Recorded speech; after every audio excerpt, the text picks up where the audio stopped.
শ্ৰীমদ্ ভাগবত দ্বিতীয় স্কন্ধ শ্ৰীকৃষ্ণায় নমঃ। কৃষ্ণ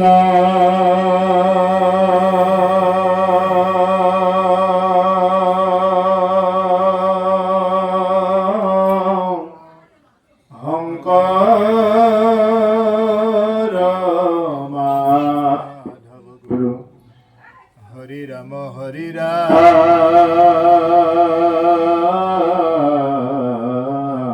ৰাম ৰাম। কৃষ্ণ শংকৰ মাধৱ গুৰু হৰি ৰাম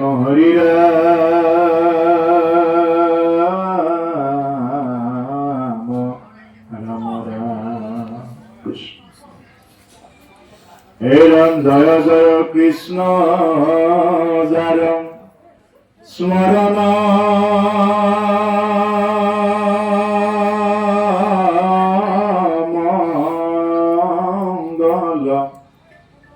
ও জাগ যোগাদিৰ হৰি নাম মহাফল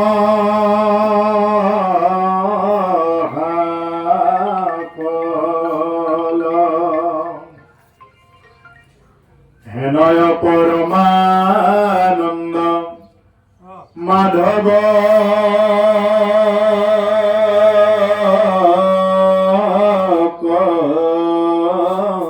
নিত ও কুমৰিও নৰ নিৰন্তৰে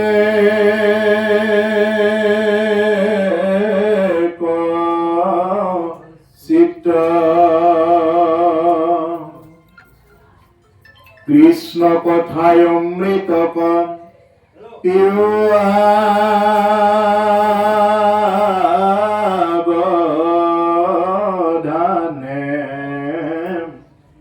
ও কৰিও যতন যাৱে প্ৰাণ থাকে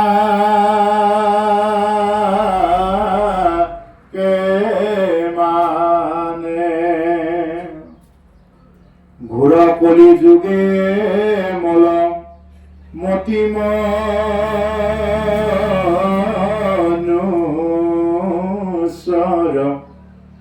ও নাহি আন ধৰ্ম হৰি কীৰ্তন তপৰ। প্ৰভুসকল, আজিৰ যি এই বৈকুণ্ঠৰ কল্পটো ভাগৱত পাঠ ব্যাখ্যা অনুষ্ঠান, ইয়াত ওলাইছে ভাগৱত মহাধৰ্ম। যে ভাগৱতৰ মহাধৰ্মনো কি? আমি যে ভাগৱত চাই থাকো, ভাগৱত যে পঢ়ি থাকো, ভাগৱত মহাধৰ্ম সেইটোনো কি বস্তু, এই সম্পৰ্কে আজি আলোচনা হ'ব। প্ৰথমতে কৈছে জয় জয় কৃষ্ণ যাৰ স্মৰণ মংগল। সেইজন ঈশ্বৰ কৃষ্ণক প্ৰণাম জনাই লোৱা হৈছে, যাৰ নাম ললেহে সমস্ত অনুষ্ঠানত মংগল হয়। কৃষ্ণ নাম য'ত নাই, অৰ্থাৎ ভগৱন্ত পুৰুষৰ নাম য'ত উচ্চাৰণ নহয়, সেই ঠাইত কেতিয়াও মংগল হ'ব নোৱাৰে। য'ত ভাল নাই ত'ত কি থাকিব লাগিব? বেয়াই থাকিব লাগিব। যেনেকুৱা দিনৰ বিপৰীত ৰাতি, বগাৰ বিপৰীত কলা, পোহৰৰ বিপৰীত আন্ধাৰ, ঠিক তেনেকুৱা য'ত ঈশ্বৰৰ গুণ নাম নাই তাৰ বিপৰীতটোৱে থাকিব লাগিব। তাৰমানে তাতে বিভিন্ন প্ৰকাৰৰ বেয়াই থাকিব লাগিব। কৈছে জাগ যোগাদিৰ হৰিনাম মহাফল। আমি যিয়েই নকৰোঁ কিয়, যাগ যজ্ঞ পূজা পাতল যি কৰি আছে মানুহবিলাকে, এই সমস্তৰ মূল বস্তুটো হ'ল হৰি নাম। হৰি নাম যেতিয়ালৈকে এজন মানুহৰ জীৱনত প্ৰাপ্ত হোৱা নাই, যেতিয়ালৈকে হৰি নাম তেওঁৰ মুখত উচ্চাৰণ হোৱা নাই, তেওঁৰ যাগ যজ্ঞ পূজা পাতল কৰিলেও কিবা কৰিলেও কিন্তু সেইবিলাকে কাম নিদিব, যদি তেওঁৰ হৰি নাম প্ৰাপ্ত হোৱা নাই। গুৰুৰ মাধ্যমত যদি কোনোবাই হৰি নাম কি বস্তু যদি প্ৰাপ্তই হোৱা নাই, তেতিয়াহ'লে কি হ'ব? যে তেওঁৰ সেইবিলাক যাগ যজ্ঞ পূজা পাতল বিভিন্ন কৰিব পাৰিব, কিন্তু তাৰ পৰা যিটো ফল পাব লাগে সেইটো ফল নাপাবগৈ। হেনয় পৰমানন্দ মাধৱ কণিতে। এনেকুৱা পৰমানন্দ, পৰম আনন্দ, পৰম মানে সুপ্ৰিম, ইয়াতকৈ নাই আৰু। এনেকুৱা আনন্দ দিব পৰা, যি মাধৱৰ গুণ নাম ললেই মনত আনন্দ পায়। যি আনন্দ, কৃষ্ণ মানে আনন্দ। কৃষ্ণ নাম ললেই তেওঁ আনন্দ পাবই। কৃষ্ণ হ'ল পৰম ব্ৰহ্ম। গতিকে পৰম ব্ৰহ্মৰ নাম ললে কি পাব? মানুহে জীৱনত আনন্দ পাব। সেইজন পৰমানন্দ মাধৱ কণিতে হুমৰিও নৰ নিৰন্তৰে একচিতে। সেইকাৰণে সেইজন পৰমানন্দ, আনন্দৰ আনন্দ পৰমানন্দ য'ৰ পৰা লাভ কৰিব পাৰি, সেইজন ঈশ্বৰ কৃষ্ণক সুমৰণ কৰা নৰ নিৰন্তৰে একচিতে। সমস্ত নৰসকলে, সমস্ত মানৱ জাতিকে কি কৰিব দিছে? স্মৰণ কৰা, একচিত্ত হৈ। চিত্তটো 2 জেগা 3 জেগা দি নহয়, চিত্তটো এক জেগাত কৰি এক হৈ। যদি চিত্তটো বহুত জেগাত থাকে তেতিয়াহ'লে নহ'ব। ভাগৱত অনুষ্ঠানত আহিছো, আহি যদি আমাৰ চিত্তটো বেলেগ বেলেগ জেগাত থাকি থাকে তেতিয়াহ'লে ভাগৱতৰ কথাই কোনো ধৰণৰ ফল নিদিব। কৃষ্ণ কথা অমৃত পিও সাৱধানে। এতিয়া মূল কথাটো ক'লে, কৃষ্ণ কথা অমৃত পান কৰা কেনেকে? সাৱধানেৰে। সাৱধান ক'ত লিখা থাকে? কাৰেণ্টৰ ট্ৰেন্সমিটাৰ লিখা থাকে সাৱধান, ডেঞ্জাৰ, খাতৰা। ইয়াত জানি হওক নাজানি হওক যদি কোনোবাই ট্ৰেন্সমিটাৰত লাৰি দিয়ে তেতিয়াহ'লে নালাৰিবলগীয়া ঠাইত লাৰি দিলে সেইটো কি হ'ব? বেয়ালৈ যাব। ঠিক তেনেকুৱা এই ভাগৱত কথা শুনিব লাগিলে কি কৈছে? তুমি 1 ঘণ্টাই বহা, আধা ঘণ্টাই বহা বা দিনটোৱে বহা, কিন্তু বহা সময়খিনি খুব সাৱধানেৰে বহা। অসাৱধান হৈ যদি কোনোবাই ভাগৱত কথা শ্ৰৱণ কৰি আছে, যদি শান্তি দিয়া নাই, ইটো সিটো কথা কৈ আছে, ভুনভুনাই আছে, অ'ত ত'ত কথা কৈ আছে, যদি শুনা কেইজনেও যদি শান্তি নাপায় তেতিয়াহ'লে কি হ'ব? ইয়াৰ পিছত তেওঁ নাম অপৰাধত পৰি যাব। গতিকে নাম অপৰাধত পৰিলে স্বয়ং ঈশ্বৰেও তেওঁক ৰক্ষা কৰিব নোৱাৰে। গতিকে সেইকাৰণে ভাগৱত ধৰ্ম শুনিব লাগিলে আমি কি কৰিব লাগে? অতি সাৱধান হৈ শুনিব লাগে, যাতে কোনো ধৰণৰ কষ্ট নহওক, বা যিখিনি সময় হয় সেইখিনি যাতে ঈশ্বৰ স্থিতি হোৱাৰ সময়খিনি যাতে খুব ধুনীয়াকৈ যায়। ঘোৰ কলিযুগে মলমতি মনুষ্যৰ, নাহি আন ধৰ্ম হৰি কীৰ্তনত কৰ। এই ঘোৰ কলিযুগত কি কৈছে? মলমতি মনুষ্যৰ। মনুষ্য কি আছে এই ঘোৰ কলিযুগত? কেৱল মলমতি। দেহাটো পিহিলে কি ওলায়? মলে ওলাব। আৰু মন বিলাকো কি? মলিৰে গঠিত। খাই দিলে কি ওলাব? মল হৈ ওলাব, তুমি যিমানেই নোখোৱা কিয়। গতিকে সেইকাৰণে কি কৈছে? এই নাম লোৱা ও মলৰ দেহা নহয় যুগমীয়া, ও নাম লোৱা নহয় দেহা সোণে ৰূপে গঢ়া। এইটো সোণেৰেও গঢ়া নহয়, ৰূপেৰেও গঢ়া নহয়, এইটো হ'ল কি? মলৰ দেহা। এই সোণৰ নহয়, ৰূপৰ নহয়, নহয় মীনা কৰা মানৱী দেহা নহয় যুগমীয়া। এই মানৱী দেহা সোণে জানো গঢ়া, এই মানৱী দেহা ৰূপে জানো গঢ়া। সোণৰ নহয়, ৰূপৰ নহয়, নহয় মীনা কৰা মানৱী দেহা নহয় যুগমীয়া। এই দেহাটো কি? যুগমীয়া নহয়, সোণেৰেও গঢ়া নহয়, ৰূপেৰেও গঢ়া নহয়। এই দেহাটো কি? মলৰ দেহা। তুমি যিমানেই ভাল বস্তুৰে নোখোৱা কিয় এইটো মল হৈ ওলাব। গাটো তুমি যিমান ভাল দামী চাবোনেৰে পিহি দিলেও সি মল হৈ ওলাব। চিন্তা ভাৱনাবিলাকতো মলিয়ে আছে। গতিকে এই ঘোৰ কলিযুগত ইমান মলমতি মনুষ্যৰ, নাহি আনৰ ধৰ্ম হৰি কীৰ্তনত কৰ। গতিকে এতিয়া বাহিৰৰ মলিখিনি গুচাবৰ কাৰণে বিভিন্ন প্ৰকাৰৰ চাবোন, ফেচ ৱাছ ওলাল, কিন্তু ভিতৰৰ মলিটো পৰিষ্কাৰ কৰাৰ কাৰণত কি আছে? একমাত্ৰ হৰি নাম আছে। হৰি নাম এব নাম এব নাম এব কেৱলম কলো নাস্তিব্য নাস্তিব্য নাস্তিব্য গতি। হৰি নামৰ বাহিৰে আৰু বেলেগ অন্য কোনো গতি নাই, হৰি নামে হয়। সেইকাৰণে হৰি নাম যদি কোনোবাই ল'ব পাৰে, যদি ৰাম নাম কৃষ্ণ নাম যদি কোনোবাই জপ কৰিব পাৰে, ৰাম নাম কৃষ্ণ নাম ল'লে তেওঁৰ ভিতৰৰ মলিখিনি কি হৈ যাব? পৰিষ্কাৰ হৈ যাব, চবখিনি শুদ্ধ হৈ যাব। সেইকাৰণে কৈছে ঘোৰ কলিযুগে মলমতি মনুষ্যৰ, নাহি আন ধৰ্ম হৰি কীৰ্তনত কৰ। হৰি কীৰ্তনৰ বাহিৰে এই কলিযুগত যাগ যজ্ঞ পূজা পাতল এইবিলাক কৰিব গ'লে নহ'ব। কাৰণ এইটো আমাক কলিযুগৰ আৰম্ভণিতে দেখুৱাইছে। মহামুনিন্দ্ৰ মহন্ত শুকদেৱে মহাৰাজ পৰীক্ষিতৰ আগত কেৱল আৰু কেৱল ভাগৱত কথা কৈছে। তেওঁ ইচ্ছা কৰিলে এটা যজ্ঞ কৰিব পাৰিলেহেঁতেন পৰীক্ষিতৰ কাৰণে, পৰীক্ষিতৰ কাৰণে এখন পূজা পাতিব পাৰিলেহেঁতেন, গ্ৰহৰ পূজা কিবাৰ পূজা পাতিব পাৰিলেহেঁতেন, কিন্তু কি কৰিলে তাকে নকৰি কেৱল আৰু কেৱল ভাগৱত কথা কৈছে। কিয়? কলি যুগৰ এখনেই মাত্ৰ উত্তম শাস্ত্ৰই হ'ল ভাগৱত। আৰু এই ভাগৱত শুনি কলিৰ প্ৰাৰম্ভৰ সময়তে কি কৰিছে? মহাৰাজ পৰীক্ষিতে গতি গৈছে। সেইকাৰণে কৈছে এই সকল নিগম কল্পতৰু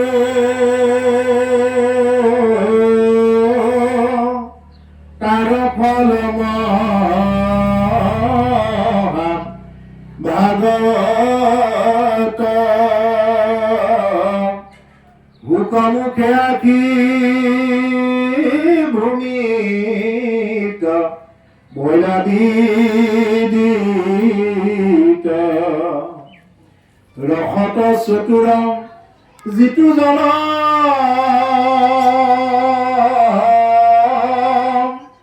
কৃষ্ণৰ চৰণে দিয়া মন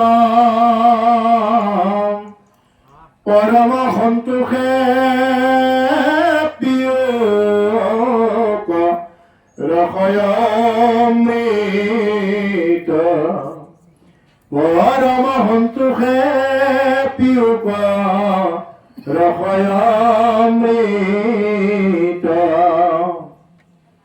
সকলো নিগম কল্পতৰ শাস্ত্ৰৰ ভিতৰত ভাগৱতে একমাত্ৰ উত্তম শাস্ত্ৰ। সেইকাৰণে কৈছে সকলো নিগম কল্পতৰ তাৰ ফল মহাভাগৱত। তাৰ মূল ফলেই হ'ল কি? কেৱল ভাগৱত। সকলো নিগম কল্প তাৰ ফল মহাভাগৱত। এই মহাভাগৱতে হ'ল সমস্ত বস্তু, শাস্ত্ৰ পুৰাণ বেদ আদিবিলাকৰ সমস্ত মূলতে হ'ল ভাগৱত। কৈছে শুকমুখে আহি ভূমিত পৰিলা। শুকমুখে আহি কি হৈ গ'ল? এই ভাগৱত পৰীক্ষিতৰ কোৱাৰ চলেৰে ভাগৱত মানে ভূমিত পৰিল। আগতে প্ৰভুসকল ভাগৱত কি হৈ আছিল? ফল হৈ আছিল, ফল। সেইকাৰণে কৈছে ৰসত চতুৰ যিটো জন কৃষ্ণৰ চৰণে দিয়া মন। আজি আপোনাৰ সময়তে ৰসত চতুৰ লোকসকলে বা ৰসজ্ঞ লোকসকলেহে এই ভাগৱতৰ ৰসবিলাক আস্বাদন কৰিব পাৰে। যি ৰসতেই চতুৰ নহয় তেওঁ কেতিয়াও ভাগৱতৰ ৰসবিলাক তেওঁ পান কৰিব নোৱাৰে। গতিকে সেইকাৰণে ৰস পান কৰিব লাগিলে কি কৰিব লাগিব? তেওঁ কৈছে এই ভাগৱত আগতে যিহেতু ফল হৈ আছিল, পৰীক্ষিতক কোৱাৰ লগে লগে ভাগৱত ৰস হৈ গ'ল। ৰসত চতুৰ যিটো জন কৃষ্ণৰ চৰণে দিয়া মন। যিসকল ৰসত চতুৰ ৰসজ্ঞ তেওঁলোকে কৃষ্ণৰ চৰণত মন প্ৰাণ অৰ্পণ কৰি কি কৰা? পৰম সন্তোষে পিয়ুক ৰস অমৃত। ইয়াত ক'লে যে পৰম সন্তোষে পিয়ুক ৰস অমৃত। এই ভাগৱতৰ ৰসবিলাক তুমি কি কৰা? পৰম সন্তোষেৰে পান কৰা ভাগৱতৰ ৰসবিলাক। যি ৰস জীৱনত ল'ব লাগে আমি সেই ৰস ল'বলৈ জীৱনত টান পাওঁ। এই হ'ল আমাৰ আটাইতকৈ দুৰ্ভাগ্য। আমি যাক ভাবিব লাগে তাকে নাভাবো, যাক ভাবিব নালাগে তাকে আমি দিন ৰাতি ভাবো, যাক চিন্তা কৰিব লাগে তাকে চিন্তা নকৰো, যি চিন্তা কৰিব লাগে আমি সেইজনক চিন্তা কৰা বাদেই দিওঁ, নালাগা বিলাকক আমি দিনে ৰাতিয়ে চিন্তা কৰি কৰো। আমাৰ দুৰ্ভাগ্যটো তাতেই। গতিকে কৈছে পৰম সন্তোষে পিয়ুক ৰস অমৃত। সেইকাৰণে ভাগৱতৰ প্ৰথমতে এই কথাখিনিকে কৈছে নিগম কল্পতৰুৰ গৰ্লিতম ফলম সুক মুখাদম মৃত দ্ৰৱ সংযুতম পিবত ভাগৱত ৰসমালয়ম মুহুৰহু ৰসিকা ভুবি ভাবুকা। এই ভাগৱতৰ ৰসবিলাক ভাবুক হৈ পান কৰা। ভাবেন লভতে জ্ঞানম ভাবেন লভতে সৰ্বম। ভাবিব পাৰিলেহে সমস্ত জ্ঞানবিলাক তেওঁ পাব পাৰে। যদি ভাগৱতৰ কথা হোৱাৰ পিছতো তেওঁ যদি ভাবিবই নোৱাৰিলে, তেওঁ ভাগৱতৰ কোনো ধৰণৰ ৰসবিলাক ইয়াত নাপাব। সেইকাৰণে নামঘোষাৰ একেবাৰে শেষত কি বুলি কৈছে? এ ভাৱ ভাই ভজ ভগৱন্ত ভক্তি ভাৱে ভগৱন্ত ভজিয়া পৰম গতি পাৱে। ভাৱ ভাই ভজ ভগৱন্ত ভক্তি ভাৱে। যে ভগৱন্তক কি কৰা? ভক্তি ভাৱেৰে ভজনা কৰা। এই যে কথাবিলাক ইয়াত আলোচনা হৈ আছে, ইমান দিনৰ পৰা যে আমি ভাগৱত কথা শুনি আছো, আমাৰ জীৱনত পৰিৱৰ্তন বিলাক আহিছে নে নাই আমি নিজকে প্ৰশ্ন কৰিব লাগিব। এইবিলাক ভাবি আমি নিজকে প্ৰশ্ন কৰিব লাগিব। এই জ্ঞান বিলাকৰ দ্বাৰা প্ৰশ্ন কৰিব লাগিব নিজকে। মই যে ইমান দিনৰ পৰা ভাগৱত যে শুনি আছো, ভাগৱতত কৈছে প্ৰথমতে পাপ বিলাক দহি চূৰ্ণ বিচূৰ্ণ কৰি দিব। প্ৰথমতে পাপ বিলাক দহি যাব বুলি কৈছে। যদি পাপ বিলাক দহিছে তেতিয়াহ'লে বিষয়ৰ প্ৰতি বৈৰাগ্য জন্মিব বুলি কৈছে। দ্বিতীয় ষ্টেপটো এতিয়া আমাৰ বিষয়ৰ প্ৰতি বৈৰাগ্য জন্মিছে নে নাই জন্মা আমি নিজকে প্ৰশ্ন কৰিব লাগে। নে আমি আনৰ মাটি সীমা ঠেলাত এতিয়াও লাগি আছো, নে জীৱ হত্যা কৰি খোৱাত এতিয়াও লাগি আছো, আন মানুহক হিংসা কৰাত, আন জীৱ জন্তুক হিংসা কৰাত এতিয়াও লাগি আছো, নে মই বাদ দিব পাৰিছো? মই নিজক প্ৰশ্ন কৰিলে ইয়াৰ উত্তৰটো মই পাই যাম। গতিকে সেইকাৰণে বিষয়ৰ প্ৰতি 2 নম্বৰ ষ্টেপত বৈৰাগ্য আহিব। তাৰ পিছত এনেকে গৈ গৈ তেওঁৰ পৰম ধাম প্ৰাপ্ত হ'ব। কিন্তু প্ৰথমতে কি কৰিব লাগিব? তেওঁ নাম ল'ব লাগিব। নামৰ প্ৰতি আস্থা লাগিব। নাম, হৰি নাম যদি নলয়, এইটো আশা কৰা বাদ দিয়ক যে কোনোবাই যে তেওঁক পিণ্ড দি কিবা কৰি যে তেওঁক যে গতি দিয়াব পাৰিব, এই আশা বাদেই দিয়ক। হৰি নাম লৈ তেওঁৰ জীৱনত যদি আধ্যাত্মিকতা ইমান দিনৰ পৰা ভাগৱত শুনি যদি আমাৰ জীৱনত যদি অকণমান পৰিৱৰ্তন হোৱা নাই, তেতিয়াহ'লে নিশ্চয় কৰবাত নহয় কৰবাত খেলিমেলি এটা আছে। একমাত্ৰ কিবা নহয় কিবা এটা দূৰ হৈ আছে। এই খেলিমেলিটো গুচাই ল'ব লাগে। কি কাৰণত?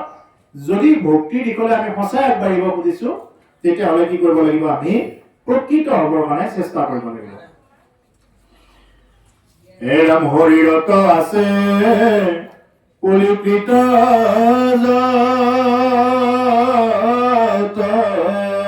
দুখ, ও গুচুক প্ৰথমে কৰা হৰি হৰি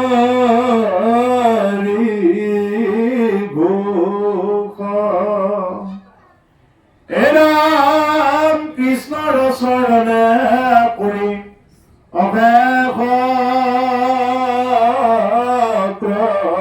প্ৰণতি, ও উচ্চতৰ কিংকৰ শংকৰণী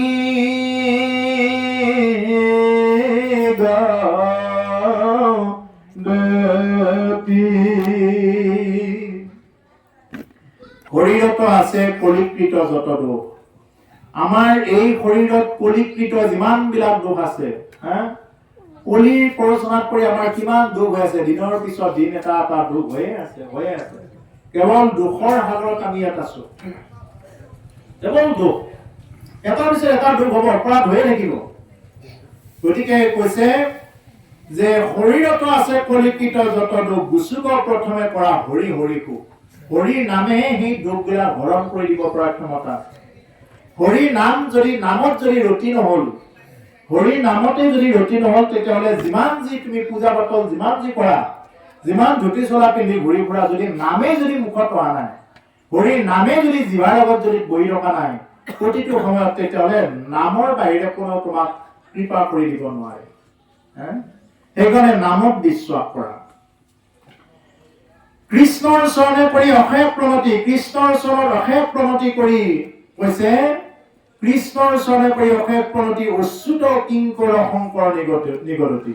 অচ্যুতৰ কিংকৰ, প্ৰভু ভগৱন্ত পুৰুষৰ কিংকৰ বুলি কৈছে। কিংকৰ মানে কি? চাকৰ, ভগৱানৰ চাকৰ বুলি কৈছে। কোনে?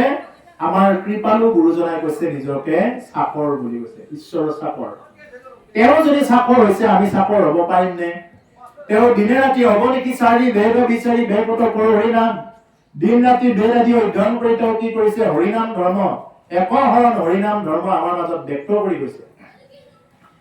গতিকে আমি তেওঁ আমাক কি ক'লে? তেওঁ ক'লে বোলে মই অচ্যুতৰ কিংকৰ, অচ্যুতৰ মই চাকৰ। এতিয়া সেইকাৰণে আমি কি কৰিব লাগে? হে ভগৱান, তোমাৰ চাকৰৰো চাকৰ আছে, চাকৰৰো চাকৰ আছে, তেনেকুৱা যাতে চাকৰৰো চাকৰ হ'ব পাৰো, এইটো যাতে তুমি কৃপা কৰা, এই বুলি আমি ভগৱানৰ ওচৰত প্ৰাৰ্থনা কৰিব লাগে। এই হ'ল দাস্য ভকতি। মাধৱ পুৰুষে নামঘোষাত কি কৈছে? মাধৱ পুৰুষে নিজকে কৈছে মূঢ়মতি, মূৰ্খমতি, এই বুলি কৈছে। ইমানখিনি জানে, জনাৰ পিছতো কি বুলি কৈছে? মূঢ়মতি, মূৰ্খমতি। সেইকাৰণে মাধৱ পুৰুষে কি বুলি দিলে?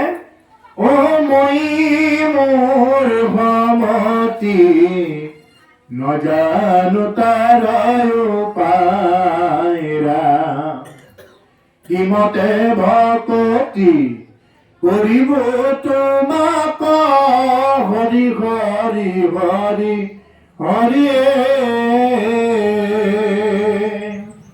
ও মই মূঢ়মতি, নজানো তাৰ উপায়ৰা। মই মূঢ়মতি বুলি ক'লে। আৰু পিছত কৈছে যদি কোনোবাই দাগ হ'ব নাজানিলে এই ঘোৰ অপৰাধৰ চিকিৎসাই নাই বুলি কৈছে। জীৱনত চব বেমাৰৰ চিকিৎসা পাব, কাহ হলে চিকিৎসা পাব, জ্বৰ হলে চিকিৎসা পাব, হাত ভৰি ভাগি ছিগি গ'লেও কিবা নহয় কিবা এটা চিকিৎসা আছে। কিন্তু যদি কোনোবাই মানৱ জীৱন পাই যদি হৰি দাগ হ'বৰ কাৰণে চেষ্টা কৰা নাই, উদাস হৈয়াতো জু হেৱান কৰিলো হৰি হৰি হৰি হৰিয়ে ইটো ঘূৰাই ৰাধৰ চিকিৎসা নাই ৰাম। ও হৰিয়ে ও ইটো ঘূৰাই ৰাধৰ চিকিৎসা নাই ৰাম। যদি কোনোবাই হৰিৰ চৰণত দাগ হ'বই নাজানিলে, মনুষ্য জন্ম পোৱাৰ পিছত যদি ভগৱানৰ ওচৰত যদি কোনোবাই দাস্য ভকতি কৰিবই নাজানিলে, ইয়াতকৈ দুৰ্ভগীয়া আৰু নাই। এই ঘোৰ অপৰাধৰ চিকিৎসা নাই বুলি কৈছে। এইটো চিকিৎসা নাই, চব বেমাৰৰ চিকিৎসা পাব। কিন্তু মনুষ্য হোৱাৰ পিছত 84 লক্ষ যদি ভ্ৰমণ কৰাৰ পিছত মনুষ্য জন্ম পায়, যদি কোনোবাই হৰি ভজনা নকৰে, কৈছে নিশ্চয় হৰিবা ভাই তৰু তিন্ন শিলা। এই তৰু তিন্ন শিলা হৈ থাকিব লাগিব যদি কোনোবাই মনুষ্য হৰি পায়, যদি হৰিৰ ভজনা নকৰে। এইটো আজি কোনোবাই ক'ব পাৰিব, তুমি দেখা পাইছা নেকি? আজি ক'ব পাৰিব, আজি তেওঁৰ তেজ আছে, কোনোবাই ক'ব পাৰিব এইটো কথা। কিন্তু যিদিনা নেকি তেওঁৰ শেষ সময় আহি পৰিব, সেইদিনা এইটো ক'ব কোনে? এইটো তেওঁ শিক্ষা দিব। সেইদিনা এজন আছে, এইজন হ'ল যম ৰাজা। সেইদিনা যমে শিক্ষা দিব। এতিয়া ভকতেতো ধুনীয়াকে কৈ থাকিব, বোলে ভক্তি কৰা, আহা শৰণ লোৱা, নাম লোৱা, কৃষ্ণ নাম লোৱা, ৰাম নাম লোৱা। ভকত বিলাকে ধুনীয়াকে ক'ব, মৰমেৰে ক'ব। কিন্তু যিদিনা শেষৰ সময়লৈ যেতিয়া নেকি হৰিয়ে ভজনা কৰা নাই, শৰণে লোৱা নাই শেষৰ সময়লৈ, সেইদিনা যমক দেখা পোৱাৰ লগে লগে তেওঁৰ একদম বিষ্ঠামুক্ত বাহিৰ হৈ যাব সেইদিনা দেখাৰ লগে লগে। আৰু যদি এতিয়া নাই বুলি ভাবে, সেইদিনাৰ কাৰণে তেওঁ ৰাজি থাকিব। সেইদিনা যমে তেওঁক দাবী দি তেওঁক দিব। সেইদিনা এতিয়া ভকতে কৈ থাকিব ধুনীয়াকে শৰণ লওক, শৰণ লওক। কিন্তু যিদিনা নুশুনিব, সেইদিনা সেইটো দিব যম ৰাজাই। গতিকে সেইকাৰণে আমি কি কৰিব লাগে?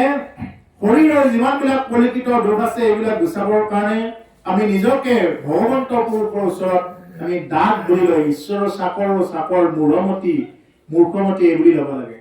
মই একো নাজানো, এইটোৱে হ'ল শ্ৰেষ্ঠ ভকত। মই চব জানো, এইটোৱে হ'ল তেওঁৰ একোৱেই কাম হোৱা নাই। মই চব জানো মানে তেওঁ একোৱেই নাজানে। আজি গুৰুজনাই কি বুলি ক'লে? অচ্যুতৰ কিংকৰ, অচ্যুতৰ চাকৰ বুলি ক'লে।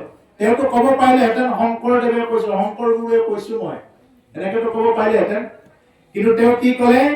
যে অচ্যুতৰ কিংকৰ, নিজৰ নামটো দিছে চাকৰ কৰি। ইমানখিনি তেওঁ ভক্তি কিমান কি দেখুৱাই থৈ গৈছে। ইমানৰ পিছতো যদি আমি শংকৰ গুৰুক চিনি নাপালো, তেতিয়াহ'লে ইয়াতকৈ আৰু দুৰ্ভগীয়া নাই।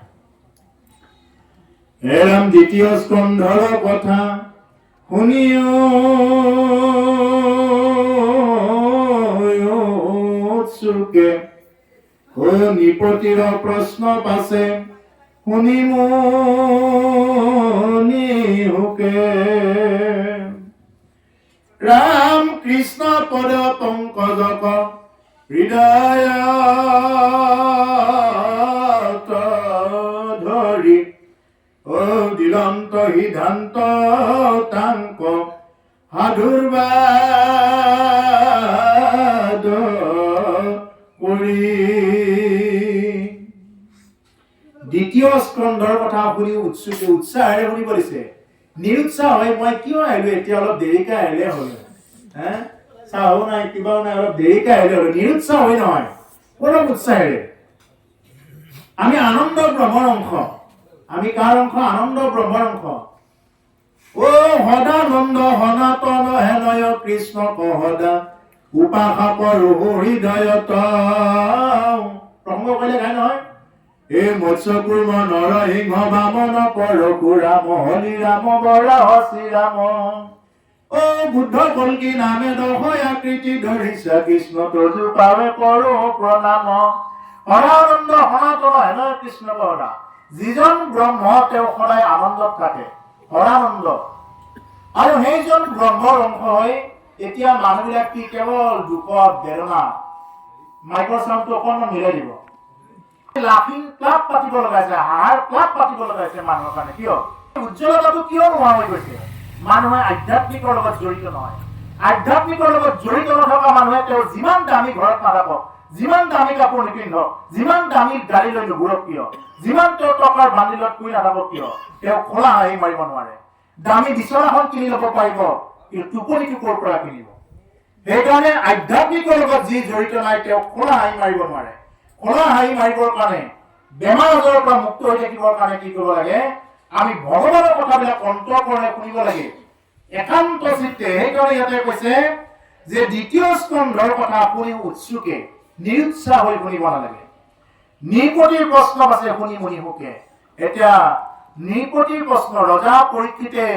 মহামুনীন্দ্ৰ মহন্ত শুকদেৱক এতিয়া প্ৰশ্ন কৰি আছে ৰজা পৰীক্ষিত কোন আছিল ৰজা পৰীক্ষিত আছিল মৃত্যুমুখী লোক ৰজা পৰীক্ষিত কেইদিনত মৰিব 7 দিনত আপোনাৰ মোৰ কেইদিন আছে 7 দিনে আছে 7 দিন সোম মঙ্গল বুধ বৃহস্পতি শুক্ৰ শনি ৰবি এই 7টা দিনৰ ভিতৰতে আমি মৰিব লাগিব ইয়াৰ এটা দিন ইফাল ইফাল নহয় আৰু বেলেগ দিন নাযায় গতিকে 7টা দিনৰ ভিতৰতে জন্ম আৰু মৃত্যু গতিকে সেইকাৰণে ৰজা পৰীক্ষিতে জানিছিল যে তেওঁ অহা 7 দিনত মৰিব আমি নাজানো কোনটো 7 দিনত মৰিম এই হ'ল ৰজা পৰীক্ষিত আৰু আমাৰ মাজৰ এটা ডাঙৰ পাৰ্থক্য হয়নে ন ৰজা পৰীক্ষিতে জানিছিল যে তেওঁ অহা 7 দিনত মৰিব আহি থকা 7 দিনত তেওঁ ঢুকাই যাব এইটো পৰীক্ষিতে গম পালে সেইকাৰণে তেওঁ ভাগৱত কথা শুনিলে আমি নাজানো হাতে বাটে কৈতে মিলয় মৰণ হাততহে মৰণ মিলে নে বাটতহে মৰণ মিলে আমি ক'তো নাজানো কেতিয়া ক'ত মৰিব লগা হয় আমি কোনেও নাজানো হেন জানি ৰজা পৰীক্ষিততকৈ আৰু খুব চৰা হয় আমি কি কৰিব লাগে কৃষ্ণ কথা শুনিব লাগে ৰজা পৰীক্ষিতে ভাগৱত শুনিলে কেনেকে গুৰুদেৱ মই মৰিলো তেখেতকে ৰংখন কৰিব এতিয়া কৈছে নে নাই প্ৰথমতে কৈছে এইবিলাক কথা গুৰুদেৱক কৈছে বোলে গুৰুদেৱ মই মৰিলো আৰু ভাগৱত শুনি একেবাৰে দ্বাদশ স্কন্ধৰ ব্ৰহ্মজ্ঞানত কি বুলি ক'ব গুৰুদেৱ মই তৰিলো বুলি ক'ব অৰ্থাৎ মৰিলোৰ পৰা তৰিলো হোৱাৰ নামে হ'ল ভাগৱত মৰিলোৰ পৰা যদি আমি তৰিলৈ হ'ব নোৱাৰিলো মৰাৰ পৰা যদি আমাৰ মানে একদম ভয়ে থাকে সদায় মৃত্যুৰ ভয় যদি সদায় আগুৰি থাকে কোনে খাব সম্পত্তি কি হ'ব কি নহ'ব এইবিলাক যদি চিন্তাই ভাৱনা থাকে তেতিয়াহ'লে ভাগৱত শুনি তেওঁৰ জীৱনত যিমান ভাগৱত শুনক তেওঁৰ জীৱনত কাম নহ'ব মৰাৰ পৰা তৰাৰ নামেই হ'ল ভাগৱত এতিয়া আমি এই ভাগৱত কথা শুনি ৰজা পৰীক্ষিতে 7 দিনত গতি পালে শতাংগ ৰজাই 2 দণ্ডত তেওঁ ঈশ্বৰক প্ৰাপ্ত হৈছিলে আমি ইমান দিনৰ পৰা ভাগৱত শুনিছো আজি বহুত ঠাইত লক্ষ্য কৰো ভকত বুলি কৈ থাকে কিন্তু ৰাতি আন্ধাৰতে উঠি জালখন লৈ যায় কিয় জালত পানী আহিব নিদিয়ে ৰাতি আন্ধাৰতে উঠি জাল লৈ যায় কিয় মহাপুৰুষে নিজেতো কৈছে মৃগ ভকত অকাৰণে বৈৰী কৈছে ডাইৰেক্ট কৈছে কীৰ্তনত কৈছে মৃগ সাধুনৰ অকাৰণে বৈৰী নাম কৰি কৈছে মাছ কেইটাই কৈছে মাছে কোনোদিন কাৰো ভাতৰ কাঢ়ি খাব নাই কিন্তু তথাপি মাছৰ শত্ৰু বহুত বগলীৰ পৰা একদম মানে কিমান যে কি বস্তু আছে জীৱ জন্তুবিলাক মানুহৰতো কথাই নাই আৰু হৰিয়াল কিবা কিবি কিমান খায় মাছৰ শত্ৰু বহুত কাৰণ সিহঁতে কাকো শত্ৰু আচৰণ নকৰে আৰু এটা হ'ল মৃগ মানে হ'ল হৰিণা হৰিণাই কেতিয়াও কাৰো অন্যায় নকৰে নিজৰ ঘাঁহ কেইডাল খাই থাকে কিন্তু হৰিণাকো মানে শত্ৰু আচৰণ কৰা বহুত বাঘৰ পৰা সিংহৰ পৰা মানুহৰ পৰা এতিয়া আইনেহে ৰাখি আছে আইন নহ'লেতো এইবিলাক কেতিয়াবা বিলুপ্ত হৈ গ'ল আৰু এটা হ'ল কৈছে সাধুনৰ অৰ্থাৎ ভকতৰ প্ৰকৃত ভকতে কেতিয়াও কোনো জীৱ জন্তুক মাৰিব কাটিব নাযায় আৰু ভাতৰ কাঢ়ি খাব নাযায় কিন্তু কি কৰে যে ভকতৰ শত্ৰু বহুত বুলি কৈছে ভকতৰ শত্ৰু বহুত আপুনি যদি ভক্তি কৰিবলৈ আৰম্ভ কৰি দিব ভাগৱত শুনিবলৈ যিদিনাৰ পৰা আৰম্ভ কৰি দিব ধুতি চোলাযোৰ পিন্ধি আহিব সেইদিনাৰ পৰা আপোনাৰ পিছফালে শত্ৰু গৈ ৰৈ যাব বোলে ভকত পহলাইছে ভকত হেৰি বহুত কিবা কিবি ক'ব গতিকে মই তেওঁলোকক এই সেৱতে উদ্দেশ্য কৰি কৈছো যদি কোনোবাই ভগৱানকো নিন্দা কৰে তেতিয়া ভগৱানেও সহ্য কৰে কিন্তু যদি কোনোবাই ভকতক নিন্দা কৰে এই ঘোৰ অপৰাধৰ তেওঁ ক্ষমা নহ'ব তেতিয়া আৰু চেষ্টা গতিকে সেইকাৰণে আমাৰ যি পন্থৰে ভকত নহওক কিয় কোনো পন্থৰ ভকতক আমি কি কৰিব নালাগে, নিন্দা কৰিব নালাগে। ভকত নিন্দা কৰাটো আটাইতকৈ মানে বেয়া কথা। ভকতক নিন্দা কৰাটো বহুত বেয়া। পানী, গৰম পানী অলপ পানী কৰিব। কৈছে যে কৃষ্ণ পদ পংকজকৰ হৃদয়ত ধৰি দিলন্ত সিদ্ধান্ত তাংক সাধুৰ বাদ কৰি। এতিয়া মহামুনিন্দ মহন্ত শুকদেৱে ভগৱন্ত পুৰুষৰ চৰণ দুখানি হৃদয়ত ধাৰণ কৰি লৈ কি কৰিছে, দিলন্ত সিদ্ধান্ত তাংক সাধুৰ বাদ কৰি। সিদ্ধান্ত দিছে কেনেকুৱাকে, সাধুৰ বাদ মানে ধন্যবাদ দিছে। ৰজা পৰীক্ষিতে যিকেইটা প্ৰশ্ন সুধিছে এই প্ৰশ্নকেইটা কি ভাগৱতৰ লগত মিলা। আমাৰ অনেক ঠাইত প্ৰশ্ন আহে, ভাগৱত পঢ়ি আছে তাৰপিছত আকৌ প্ৰশ্ন আহিব বোলে অমুকৰ মাকৰ নাম কি, অমুকৰ ভৈনেকৰ নাম কি, বিভিন্ন প্ৰকাৰৰ প্ৰশ্ন। সেইবিলাক কৰি কি হ'ব, তাৰ মাকৰ নাম জানি কি হ'ব, এইবিলাকতো কোনো কথা নাই। গতিকে আমাৰ এইটোৱে জানিব লাগে, সমস্ত শাস্ত্ৰ জানো নাজানো এইটো বেলেগ কথা। এটাই জানিব লাগে যে আমি কি কৰিব লাগে, আমি কৃষ্ণ নাম ৰাম নামটো আমি লৈ থাকিব লাগে। যদি নাম যদি লোৱা হোৱা নাই তেতিয়াহ'লে একোৱে জনা হোৱা নাই, চব বিলাক কি হৈ যাব, মিছা হৈ যাব। গতিকে সেইকাৰণে প্ৰভুসকল আমি কি কৰিব লাগে, ঈশ্বৰ কৃষ্ণক যদি আমি ভক্তি কৰিব লাগে তেতিয়াহ'লে আমি কিছুমান বস্তু আমি কি জীৱনৰ পৰা ত্যাগ কৰিব লাগিব। ত্যাগত ভোগ, ত্যাগতহে ভোগ আছে। যদি আমি কেৱল ভোগেই কৰি থাকো, যদি আমাৰ জীৱনৰ পৰা একো এটা ত্যাগেই নাই তেতিয়াহ'লে ভোগটো ক'ৰ পৰা হ'ব, ত্যাগটো কৰিব লাগিব। হে ৰামধন্য নৰ প্ৰতিমতি উত্তম তোমাৰ উচিলা যিটো কথা সংসাৰতে সাৰ।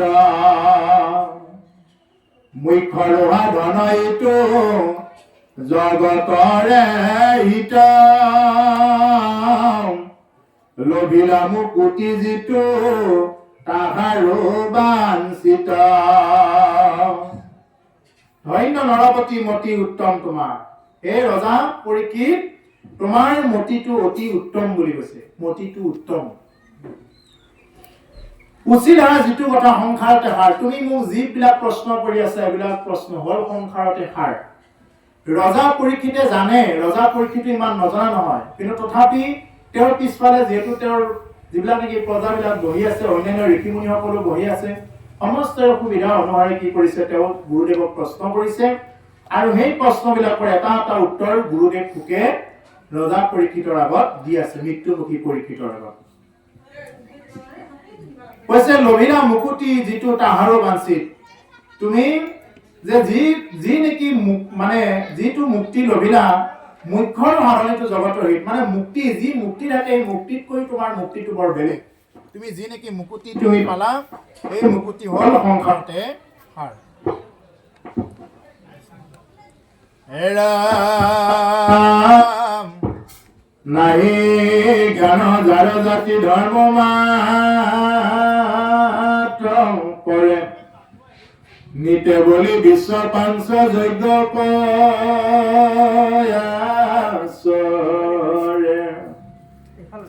তাহাৰ চৈতব্য কথা আছে সংখ্যাত, হৰি বিমুখৰ হৈ বেঠে উপাত। দিন ভৈলে ধন কুটুম্বৰ হৰে, মিছা বিষয় মাত্ৰ কৰে অভিলাষ। হেতু নেদেখে নৰে আপোন বিনা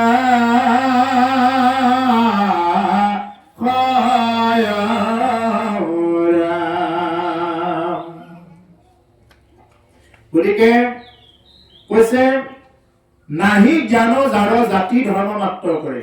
যাৰ জ্ঞান নাই তেওঁহে জাতি ধৰ্মবিলাক কৰি থাকে। যাৰ জ্ঞানেই নাই বোলে জাতি অমুক জাতি তমুক জাতি এইবিলাক কি কৰি থাকে, ভাগ ভাগ কৰি থাকে।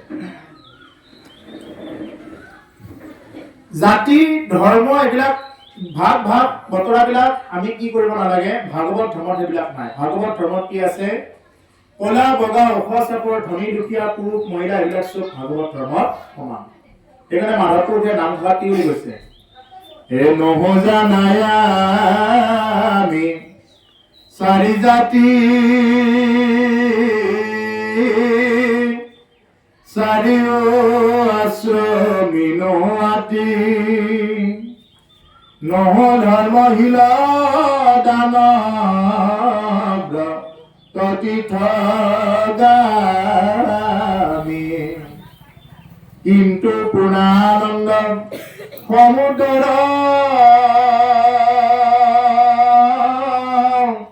গুটি ভৰ্তা পদ কমলৰ দাসৰ দাস টান খবৰলৈ আমি দাসৰ দাস টান খবৰলৈ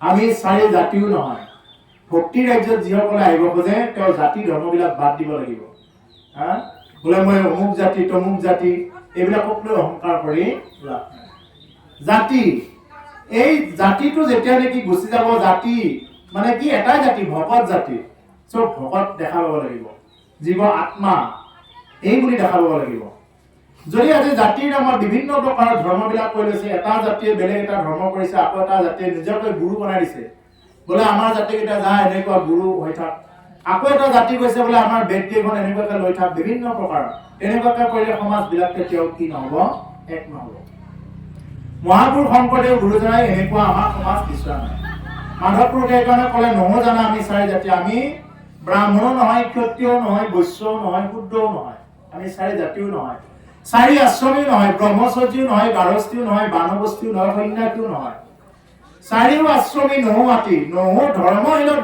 দান ব্ৰত তীৰ্থগামী আমি কোনো ধৰ্মহীনো হ'ব নোৱাৰিম ধৰ্মহীন কি যে আমি যে ইমান কিবা ধৰ্ম কৰিছো এনেকুৱা আমি ইমান ধাৰ্মিক হৈ উঠিব পৰা নাই আমি ইমান দানীও নহয় যি নেকি বলি ৰজাই যেনেকুৱাকে দান কৰিব পাৰিছিলে আমি এনেকুৱা দান কৰিব পাৰিমনে দাতা কৰ্ণই যেনেকুৱাকে দান কৰিলে আমি তেনেকুৱা দান কৰিব পাৰিমনে আমি দান কৰিব নোৱাৰো আমাৰ দান কৰিলেও যদি কিবা কাৰণত এখন যদি ফেন এখন যদি মন্দিৰত দান দিয়ে মানে ফেনত মৰা দেউতাকৰ মাকৰ নামো লিখি থৈ দিয়ে মানে দাতা এনেকুৱা দান দান কৰি আচলতে এখন হাতে দিলে এখন হাতে গমেই পাব নালাগে কিন্তু আজিকালি দান পাত্ৰ এটা দিছে দান পাত্ৰটো মানে নহ'লে আৰু নিদিয়ে আৰু দানবিলাকে নিদিয়ে এতিয়া সেইটো কলিৰ প্ৰভাৱ দানে নিদিয়ে নহ'লে আৰু গতিকে কথাটো হ'ল কি আমি কোনো দানীও সেইকাৰণে হ'ব নোৱাৰিলো কাৰণ দান কৰোঁতে যিটো নেকি ফল পাব লগা আছিল তুমি মানুহৰ মাজত গৌৰৱ কৰি ফুৰোঁতে মানুহে তোমাক দেখোন ক'লে আৰু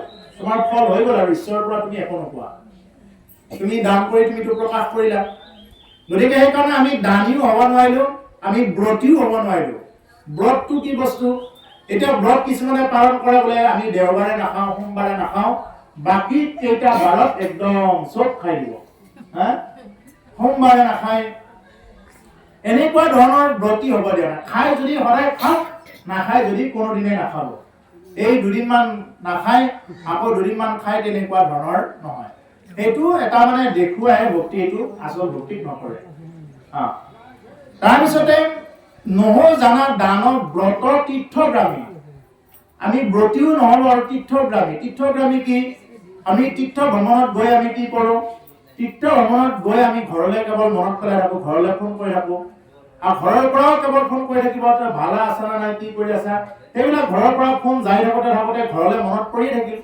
যেতিয়া তুমি যদি ঘৰত থকাৰ পিছত যদি তীৰ্থলৈ মনত পৰি থাকে এইটো বেষ্ট আছে তুমি ঘৰতেই থাকি থাকা তাতছে ঘৰত থাকি তুমি বৃন্দাবনলৈ মনত পেলাই থাকা মই যাব পৰা নাই জগন্নাথ পুৰীলৈ মনত পেলোৱা তেতিয়া তোমাৰ কৃপা হ'ব কিন্তু জগন্নাথ পুৰী বৃন্দাবনত গৈ যদি মথুৰাত গৈ যদি তুমি আকৌ ঘৰলৈ মনত পেলাই থাকা আমাৰ গৰু কেইটা বা কি হ'ল ছাগলী কেইটা বা কি হ'ল আৰু জগন্নাথ পুৰী গ'লেতো সাগৰৰ পাৰত বিভিন্ন প্ৰকাৰৰ এই শংখৰ বালা বিভিন্ন প্ৰকাৰৰ মণি মুকুতা এইবিলাক তাতে বজাৰ কৰিহে যায় থাকে যায় তাতে সেইবিলাক বজাৰ কৰিবহে যায় সেইবিলাক বজাৰ কৰি ফুৰোতে ফুৰোতে গোটেই নাতি নাতিনী যত যে আছে এইবিলাক মনত পেলাই পেলাই আহোঁতে আহোঁতে ভক্তিটো নহ'লগৈ।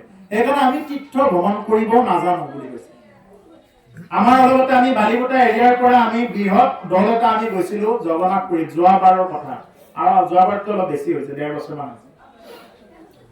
তীৰ্থ ভ্ৰমণ কৰিব যাওঁতে তাতে মানে কিবা এটা এৰিব লাগে।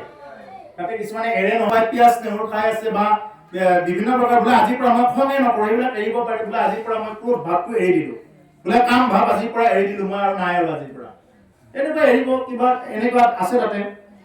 তাতে গৈ আহি কথাই কথাই এজনক সুধিলোঁ, বা আপুনি কিবা এৰি দিলে নে? তেওঁ ক'লে মই এৰিলোঁ। কি কয় কি এৰিলে? বোলে মই কচু এৰিলোঁ বুলি ক'লে, কচু। মই ভাবিলোঁ কিবা আহু কচু কিবা এৰি দিলে নাখায় আৰু এইটো কিবা কাৰণত এৰি দিলে আৰু কচুটো। কিন্তু পিছ মুহূৰ্ততে ক'লে আহু কচু নহয়, আকৌ এই বৰাই নোখোৱা কচুটোহে এৰি দিছে। এনেকুৱা প্ৰকাৰ দিছে। তাৰমানে যিটো কচু বৰাইও নাখায় সেই কচুটোহে তাৰমানে এৰি দিছে। এনেকুৱা চালত ভক্তি হ'ব। সেইকাৰণে জানি শুনি মহাপুৰুষে কি কৈছে, কলিযুগৰ মানুহে ব্ৰতীও হ'ব নোৱাৰে, তীৰ্থগ্ৰামীও হ'ব নোৱাৰে। তীৰ্থ ভ্ৰমণ কৰিব যাব পাৰিব, বাধা নাই, কিন্তু গ'লে আমি ঘৰৰ মায়ামো এৰি যাব লাগিব। যি এসপ্তাহ থাকো 10 দিন থাকো এৰি যাব লাগিব, তেতিয়া ভ্ৰমণে কাম কৰিব। সেইকাৰণে কৈছে কিন্তু পূৰ্ণানন্দ সমুদ্ৰৰ গোপী ভৰ্তা পদ কমলৰ। কিন্তু হে ভগৱান, যি নেকি গোপীসকলে বেদৰ একোৱে নাজানিছিলে, বৃন্দাবনত যিসকল ব্ৰজাংগনা গোপীসকলৰ লগত ভগৱন্ত পুৰুষে ৰাসলীলা কৰিছিলে, এই ব্ৰজমালা গোপীসকলে নে মন্ত্ৰ জানে নে তন্ত্ৰ জানে নে কিবা আচাৰ সদাচাৰ কিবা জানে, একো নাই। কিন্তু তেওঁলোকে কাক ভাল পায়? কৃষ্ণক ভাল পায়। কৃষ্ণক ভাল পায় কাৰণে ভগৱন্ত পুৰুষে গোপী ভৰ্তা পদ কমলৰ, গোপী ভৰণ পোষণৰ দায়িত্ব লোৱা সেইজন ঈশ্বৰ কৃষ্ণৰ দাস হৈলো আমি। মহাপুৰুষে কৈছে তেওঁ তোমাৰতো দাস আছে, তোমাৰ দাসৰ চাকৰ আছে, সেইকাৰণে তোমাৰ চাকৰো যাতে চাকৰ হ'ব পাৰো, হে ভগৱান তুমি এইটো কৃপা কৰা। সেইকাৰণে আমি মহাপুৰুষ গুৰুজনাই দিয়া এই ঘোষাটো গাব লাগে। এইটো কি যে এইটো একদম আটাইতকৈ মানে ভগৱানৰ ওচৰত একদম মানে এটা দাসৰ দাস্য ভাৱ এইটো। সেইকাৰণে আগৰ দিনৰ ব্ৰাহ্মণ পণ্ডিত বিলাকৰ দাস উপাধি লিখিছিলে, দাস উপাধি লিখিছিলে। আগৰ দিনৰ যিবিলাক নেকি একদম ডাঙৰ ডাঙৰ যিবিলাক ব্ৰাহ্মণ যিবিলাক নেকি পণ্ডিত আছিলে, তুলসী দাসে যেনেকি ৰামায়ণ ৰচনা কৰিছে, হনুমান চালিচা ৰচনা কৰিছে। তেওঁতো ইচ্ছা কৰিলে বেলেগ কিবা দিব পাৰিলে, কিন্তু কি লিখিছে? দাস, কবি দাস। তেনেকুৱা আগৰ যিমান বিলাক আছে ব্ৰাহ্মণ, মেইন যিবিলাক ব্ৰাহ্মণ, তেওঁলোকে দাস উপাধি লিখে। দাস মানে হৰি দাস, হৰি দাসত্ব হ'ব লাগে। যদি কোনোবাই হৰি দাস নহয়, যদি কোনোবা ঘৰৰ গৃহবন্দী কাৰোবাৰ যদি দাস হৈ থাকে, তেতিয়াহ'লে কিন্তু এইবিলাকে কোনো ধৰণৰ কাম নকৰিব। আমি হৰি দাস হ'ব লাগে। আমি যাতে ভগৱন্তৰ ওচৰত কি কৰিব পাৰো, আমি দাসৰো দাস হৈ, চাকৰো যাতে চাকৰ হৈ আমি যাতে থাকিব পাৰো। কিন্তু ভগৱানৰ ওচৰত প্ৰাৰ্থনা কৰিব লাগে যে হে ভগৱান, তোমাৰ চাকৰ হ'ব পৰাৰ কাৰণে মই হয়তো যোগ্যতা নহ'বও পাৰো, ভগৱানৰ চাকৰ হোৱাৰ কাৰণে যোগ্য নহ'বও পাৰো কিবা কাৰণত, এইটোও ঠিক যে হে ভগৱান তোমাৰ চাকৰ হ'বৰ কাৰণে মই যোগ্য নহ'বও পাৰো, কিন্তু এইখিনি যাতে যোগ্য তুমি কৰি লোৱা মোক, এইবুলি ভগৱানৰ ওচৰত প্ৰাৰ্থনা কৰিব লাগে। বুজি পাইছে নহয়? গুৰু সেৱাটো কৰিব লাগে প্ৰতিদিনে। ভকত মানে গুৰু সেৱা কৰিব লাগে। তেওঁ যিমান আত্মানি নহওক ৰাতিপুৱাটো কৰিবই লাগিব। গুৰু সেৱা নকৰিলে তেওঁৰ ভক্তিটো এইটো দেবিচাৰতে হৈ যাব, একো নাথাকে, এতিয়া কৈ কাম নাই। যদি 24 ঘণ্টাৰ ভিতৰত যদি এবাৰো যদি গুৰু সেৱা কৰা হোৱা নাই, এদিন নকৰিলে, 2 দিন নকৰিলে, 3 দিন নকৰিলে, কিবা কাৰণত মানে কিবা এটা চুটা, তাৰ পিছতো যদি গুৰু সেৱা কৰা নাই, সেইটো আকৌ পুনৰ সংস্কাৰ, সেইটো হেৰি হৈ যাব। গতিকে সেইকাৰণে গুৰু সেৱাটো লাগিব। ভকত মাত্ৰে গুৰু সেৱা লাগিব। তেওঁ ৰাতিপুৱা হওক সন্ধিয়া হওক, যদি তেওঁৰ ইমানেই যদি তেওঁৰ জলদি কৰিব লাগে, তেওঁ আৰু সোনকালে উঠি গুৰু সেৱা কৰক। গুৰু সেৱাত আমি ঈশ্বৰৰ ওচৰত প্ৰাৰ্থনা কৰিব লাগে যে হে ভগৱান তুমি যাতে মোক কৃপা কৰা, তোমাৰ যাতে দাসৰো দাস হ'ব পাৰো,